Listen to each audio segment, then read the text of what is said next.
और अध्यक्ष महोदय, मैं देख रहा हूं जो एक्स कांग्रेस वाले हैं वो ज्यादा बोल रहे हैं।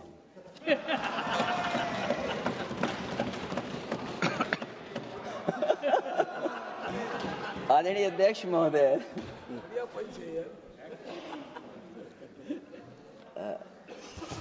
अध्यक्ष महोदय, जो आज बिल पेश हुआ है, मैं हिंदी और अंग्रेजी को जो कुछ समझ सकता हूं वो यही मैं कह सकता हूं कि माननीय मंत्री जी ने ये कहा कि ये उम्मीद है। ये उम्मीद कैसे बना है, अंग्रेजी में भी मुझे समझ में नहीं आ रहा कि उम्मीद है, ये हिंदी में भी समझ में नहीं आ रहा कि ये उम्मीद है। यूनिफाइड वक्फ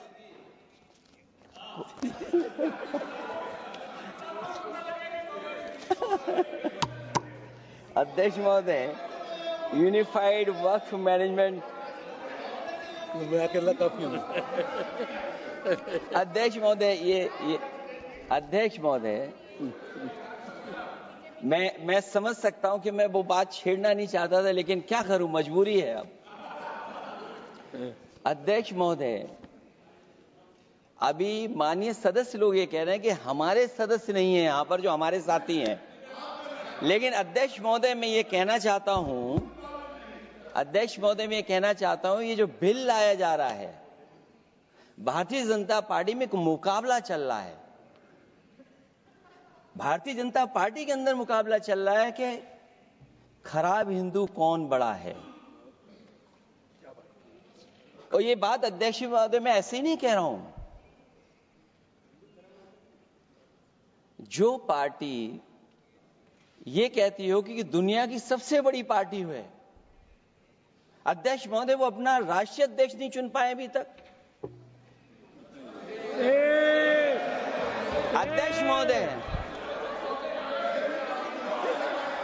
अध्यक्ष महोदय, भारतीय जनता पार्टी क्या है?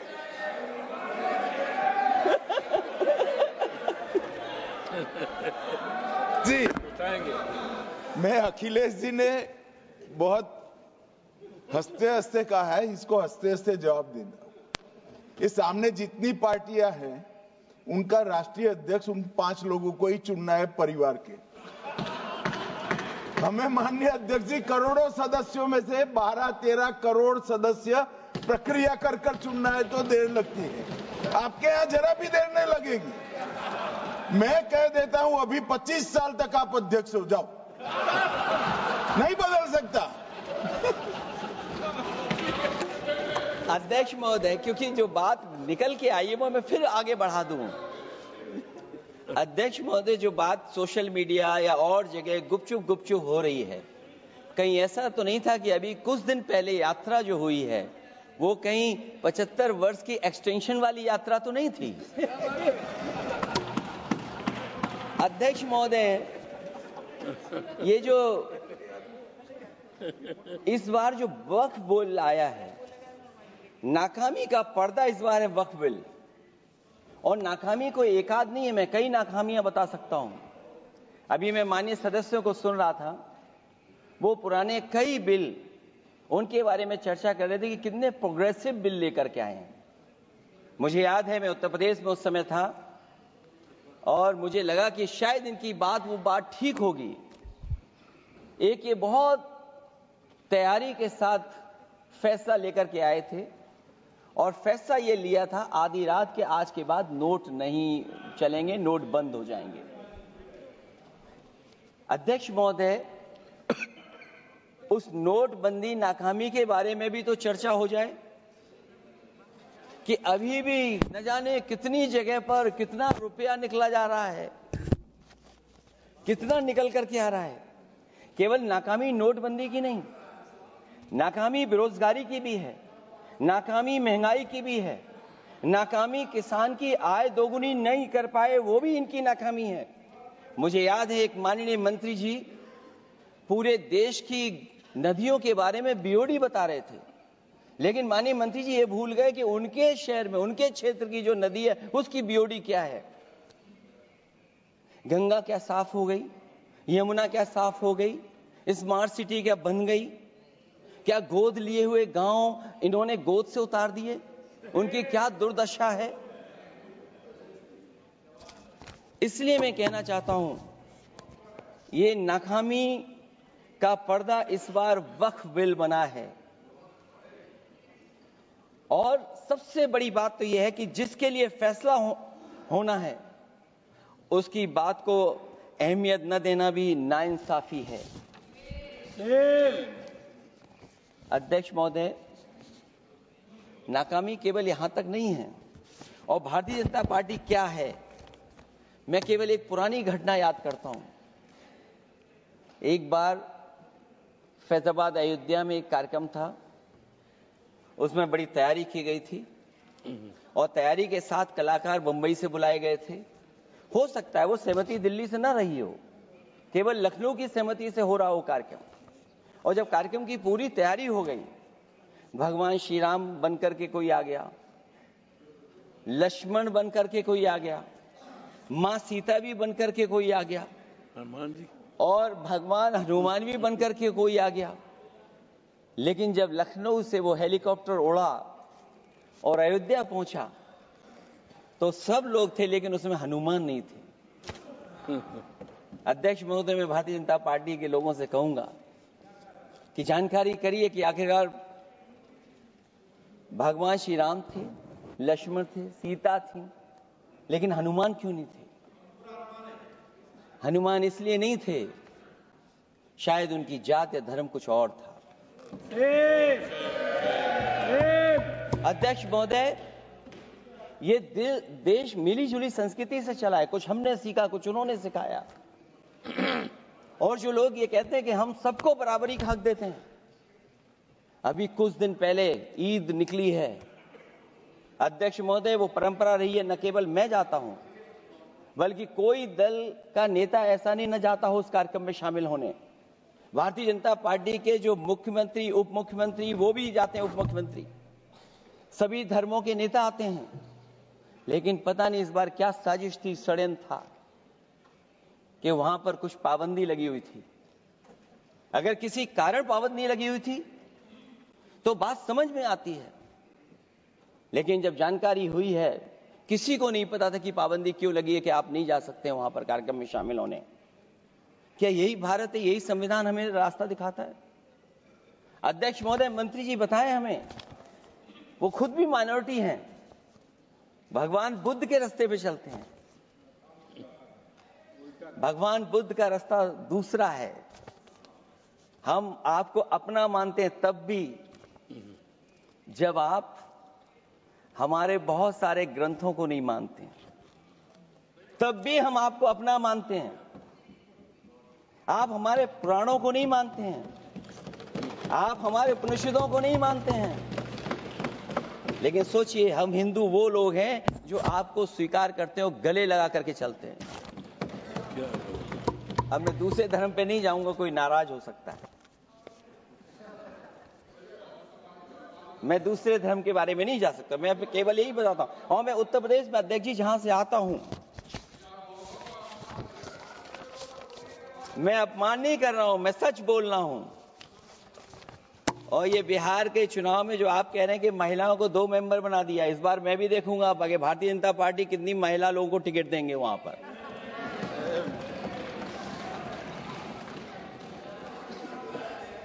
अध्यक्ष महोदय, भाजपा जब भी कोई नया बिल लाती है तो वो अपनी नाकामी छुपाती है। भाजपा वाले मुसलमान भाइयों की वक्फ की जमीन चिन्हित करने की बात कर रहे हैं, जिससे महाकुंभ में जो हिंदू मारे गए हैं या खो गए हैं उनको चिन्हित करने की बात पर पर्दा पड़ जाए। अध्यक्ष महोदय, मुझे खुशी इस बात की कि हमारा धर्म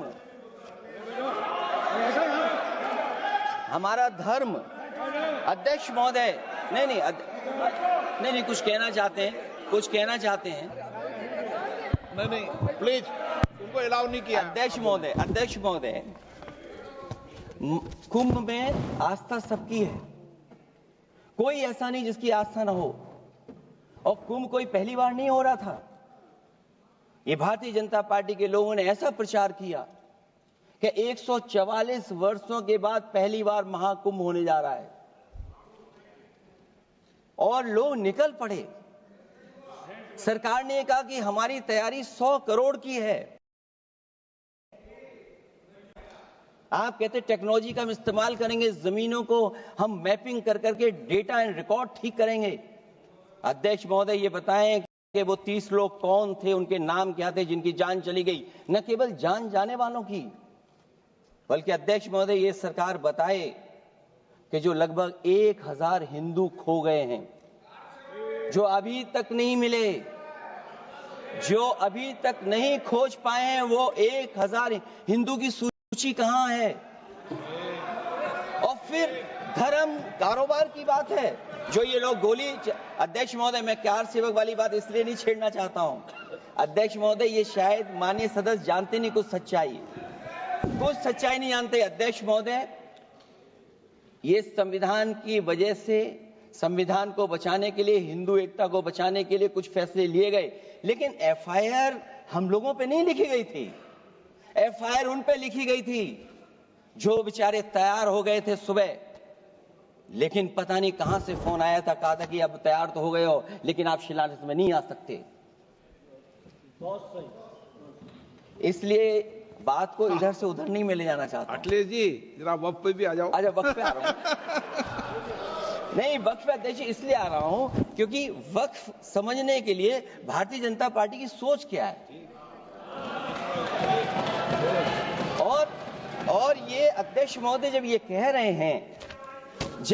रहे हैं कि इससे कारोबार होगा, अध्यक्ष महोदय धर्म की चीजों से कारोबार नहीं हो सकता।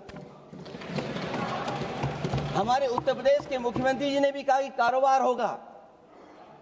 वो 30 की गिनती में उलझे हुए हैं, जैसे 30 मार खाए वो। उनसे पूछा कि जान कितनी गई, वो 30।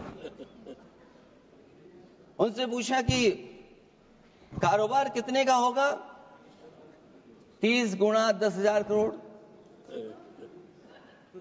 सोचिए, कुंभ हमारा क्या कारोबार की जगह है? और फिर उसका कौन नापेगा, कैसे नालाएगा?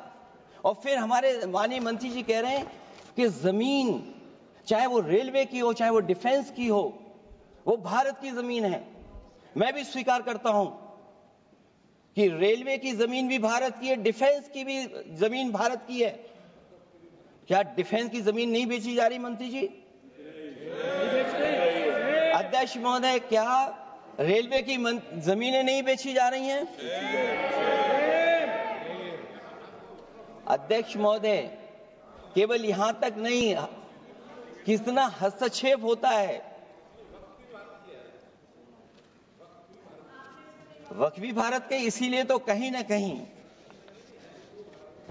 वक्फ की जमीन से, अध्यक्ष महोदय माननीय मंत्री जी बताएं, और मुझे उम्मीद है कि जब जवाब देंगे तो बताएंगे कि वक्फ की जमीन से बड़ा मुद्दा वो जमीन है जिस पर चीन ने अपने गांव बसा लिए हैं, लेकिन कोई बाहरी खतरे पर सवाल बवाल न करे, इसलिए ये बिल लाया जा रहा है। और माननीय मंत्री जहां से आते हैं, जिस प्रदेश से आते हैं, कम से कम ये तो बताएंगे कि वहां कितने चीन ने गांव बसा लिए, घर बन गए हैं।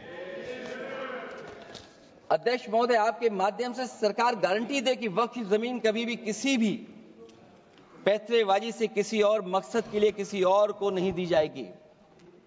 वक्फ की वर्तमान व्यवस्था में चाहे 5 साल के धर्म पालन की पाबंदी की बात हो, या कलेक्टर से सर्वेक्षण के हस्तक्षेप की बात हो, या वक्फ परिषद या बोर्ड में बाहरियों को शामिल करने की बात हो, इन सब का उद्देश्य मुस्लिम भाइयों के सार्वजनिक अधिकार को छीनकर उनके महत्व और नियंत्रण को कम करना है। ट्रिब्यूनल के निर्णय को अंतिम न मानकर उच्च न्यायालय में लेकर जाने की अनुमति देना दरअसल जमीनी विवाद को लंबी न्यायिक प्रक्रिया में फंसाकर वक्फ भूमि पर कब्जों को बनाए रखने का रास्ता खोलेगा। सबसे बड़ी बात यह कि वक्फ बिल के पीछे की न तो नीति सही है, न नियत। ये देश के करोड़ों लोगों से उनके घर दुकान छीनने की भी साजिश है। भाजपा एक अलोकतांत्रिक पार्टी है, वो असहमति को अपनी शक्ति मानती है। जब देश के अधिकांश राजनीतिक दल वक्फ बिल के खिलाफ हैं, तो उसे लाने की जरूरत क्या है जो जिद क्यों कर रहे हैं सरकार? वक्फ बिल का लाना भाजपा की सियासी हट है। वक्फ बिल भाजपा की सांप्रदायिक राजनीति का नया रूप है। वो तो आपको काटेगा, और इसलिए काटेगा कि अध्यक्ष महोदय बाहर ये लिखते हैं सत्यमेव जयते, बाहर है लिखते सत्यमेव जयते, भाजपा अंदर असत्य बात कहते। भाजपा वक्फ बिल लाकर अपने उन समर्थकों का तुष्टीकरण करना चाहती है जो भाजपा की आर्थिक नीति, महंगाई, बेरोजगारी, बेकारी और चौपट अर्थव्यवस्था से उसे छटक गए हैं। क्योंकि अध्यक्ष महोदय, जब से वोट में गिरावट आई है और खासकर उत्तर प्रदेश में भी, तब से भारतीय जनता पार्टी की कोशिश है कि अपना वोट कैसे संभाला जाए। ये वोट को संभालने के लिए बिल लाया गया है। भाजपा का लक्ष्य वक्फ की जमीनों पर है। इन जमीनों का नियंत्रण अपने हाथ में लेकर इन जमीनों को पिछले दरवाजे से अपने लोगों के हाथों में दे देना चाहती है। भाजपा चाहती है कि वक्फ बिल लाने से मुस्लिम समुदाय को लगे कि उन पर हक को मारा जा रहा है, वो उद्वेलित हों और भाजपा को ध्रुवीकरण की राजनीति करने का मौका मिल सके। क्योंकि अध्यक्ष महोदय, भाजपा का लक्ष्य यह है कि ध्रुवीकरण हो, क्योंकि वो जानते हैं कि ध्रुवीकरण जितना होगा उससे वो लाभ उठाने में आगे रहेंगे। तो ये वक्फ बिल जो लाया जा रहा है वो अपनी वोट बैंक को संभालने के लिए और समाज को बांट करके ध्रुवीकरण करके राजनीतिक लाभ लेने के लिए लाया जा रहा है। और अगर इसके लिए नहीं लाया होता तो पहले से जो जितने फैसले लिए सरकार ने, क्या उससे देश और प्रदेश में कोई बड़ा बदलाव आ गया है? अगर स्मार्ट सिटी का बात करें तो कितनी स्मार्ट सिटी बन गई है आपकी? आपके नोटबंदी की वजह से न जाने कितना रुपया कहां निकल रहा है। और डर तो ये लगता है कहीं भाजपा वाले दूसरों के पैसा रख करके न पकड़वा दें। वक्फ बिल के आने से पूरी दुनिया में एक गलत संदेश भी जाएगा। इससे देश की सेकुलर इमेज को बहुत धक्का लगेगा। वक्फ बिल भाजपा की नफरत की राजनीति का एक और अध्याय है। मैं अंत में कहना चाहता हूं कि अभी तो आपने साथी संभाल लिए हैं, एक साथी तो मुझे दिखाई नहीं दे रहा है। और हमारे जिनका हमने सम्मान किया, हमें कहां ले गए आप? और हमें यहां छोड़ गए आप, हमें छोड़ गए।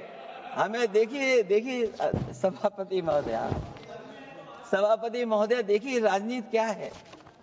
हमने आपका हाथ पकड़ा और हम यहां आ गए, और आप हमारा हाथ छुड़ा करके वहां चले गए। इसलिए देखिएगा कब हमारा इनका हाथ मिल जाए। और मैं अध्यक्ष सभापति महोदय ये कहना चाहता हूं कि वक्फ बिल भाजपा के लिए वाटरलू साबित होगा, क्योंकि ऊपर से तो हाँ हाँ कह रहे हैं, लेकिन अंदर ही अंदर बहुत सारे साथी सहमत नहीं है। मैं अंत में इतना ही कहना चाहता हूं कि ये वक्फ बिल जो लेकर के आए हैं, कोई उम्मीद लेकर के नहीं आ रहा है। ये सोची समझी रणनीति का हिस्सा है, क्योंकि इनका जो वोट बिखर गया है, ये मुस्लिम में भी बंटवारा चाहते हैं। मुस्लिम इस्लाम धर्म में कहीं बंटवारा नजर नहीं आता है, लेकिन इनकी कोशिश है कि इस बिल के माध्यम से हम मुस्लिम भाईचारा में भी बंटवारा करते हैं। बंटवारा तो पीडीए करेगा। अभी देखिएगा सभापति महोदया, हमारे एक सदस्य कह रहे थे कि चुनाव बहुत अच्छा होता है। इनसे बेहतर किसने चुनाव देखा होगा? चलिए धन्यवाद। वोट ही नहीं डालने दिया। सभापति महोदया, मैं धन्यवाद देता हूं। मैं और अपने दल और साथियों के साथ कहता हूं कि समाजवादी पार्टी बिल का विरोध करती है। वोट पड़ेगा तो हम इसके खिलाफ वोट डालने जा रहे हैं। माननीय सदस्य श्री कल्याण बनर्जी जी।